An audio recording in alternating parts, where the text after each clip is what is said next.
Au chapitre politique, cette fois, avec plus de 68% des suffrages exprimés au premier tour des municipales, Simplicio Lisson a remporté un triomphe électoral à Punaouia.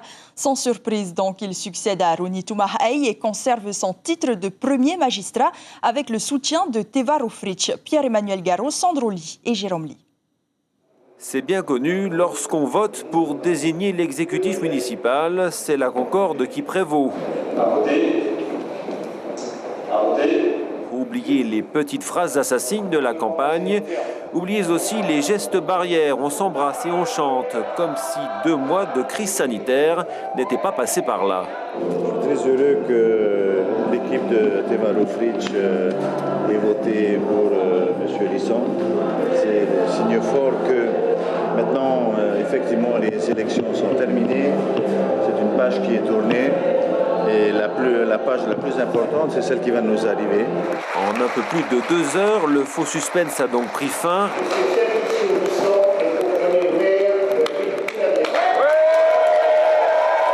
Réservant 4 sièges au Tamari Punaouia de Teva Roufrich sur les 35 du conseil municipal, un vrai petit raz-de-marée pour l'héritier politique de Ronald Toumahaï. C'est un choix délibéré donc, de ma part de mettre un peu la jeunesse en avant.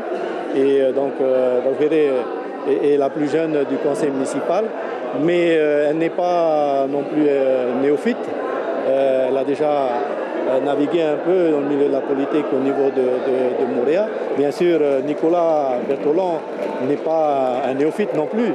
Je rappelle qu'il a été membre du conseil municipal, en tout cas de 2008 à 2014 par exemple. Donc c'est un retour qu'il effectue aujourd'hui au sein de la politique, en tout cas communale. De petits nouveaux dans une équipe municipale rajeunie, manque peut-être un peu de modestie, mais cela en politique, cela s'apprend aussi le temps d'une mandature.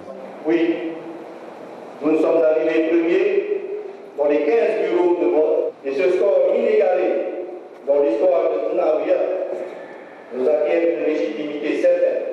6 ans de sacerdoce attendent les futurs colistiers et cela, Simplicio Lisson ne s'est pas privé de le rappeler à sa garde rapprochée, tout autant qu'à son opposition. Le temps des élections est terminé. Nous avons été désignés tous par notre population de Punaouia pour siéger au sein de ce conseil municipal.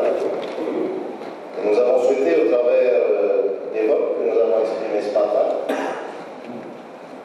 d'abord respecter la démocratie qui s'est exprimée.